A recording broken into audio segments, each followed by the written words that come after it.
د سیاسي بې ثباتۍ له وجې پاکستان د سقوط له جدي ګواښ سره مخامخ دی. په کابل کې د روسیې سفارت ویلي دوحې ته د اسلامي امارت د نه ورتلو ګام ستایي او ملاتړ یې کوي. سلام ستړي مشئ په عامه کړئ د ایران ټي وي یوټیوب چینل څخه دوه تازه او مهمو خبرونو ته.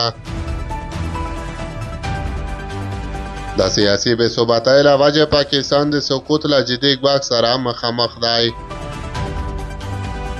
نړیوالې ملي ادارې فیچ ریټینګ په خپل تازه راپور کې ویلي چې د ټاکنو له وجې پاکستان کې روانې بې ثباتۍ دغه هېواد د دیوالیا یا سقوط کېدو له خطر سره مخامخ کړی دی. راپور کاږي چې له IMF سره د پاکستان د 3 میلیارډ ډالرو تړون څو ورځې وروسته پای ته رسیږي او له دغه ادارې څخه د نوي پورونو ترلاسه کېدو لپاره تر اوسه اسلام آباد هیڅ اقدام نه دی کړی چې غټ لامل یې سیاسي بې ثباتي ده. نړیواله ملي اداره دغه راز زیاتوي چې د نویو پورونو ترلاسه کولو لپاره به د پاکستان او IMF ترمنځ خبرې ډېرې اوږدې او پیچلې شي، ځکه په وینا اسلام آباد په خپل بانکي سیستم کې اصلاحات هم نه دي راوستلي. رویټرز خبري اجانس بیا خبر ورکړی دی چې پاکستان به روان کال په خپل هیواد کې راټولېدونکې 50 سلنه مالیه د خپلو پورونو سود ته ورکوي.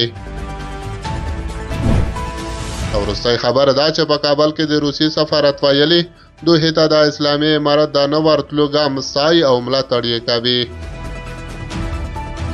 په کابل کې د روسیې سفارت په یوه خبرپاڼه کې د ملګرو ملتونو د سرمنشي انټونیو ګوتریش له لوري په دوحه کې د افغانستان لپاره په جوړې شوې غونډه کې د طالبانو د نه ګډون ستایلی او د دوی دغه کار یې د توجیه وړ بللی دی. سفارت په دغه خبرپاڼه کې ویلي دي چې د قطر په دوحه کې د روانې فبرورۍ میاشتې په 18 او 19 نیټه د ملګرو ملتونو په دغه غونډه کې اسلامي امارت ته د یوې کوچنۍ برخې د ګډون بلنه ورکړل شوې وه، نو ځکه اسلامي امارت پکې له ګډون څخه انکار کړی دی.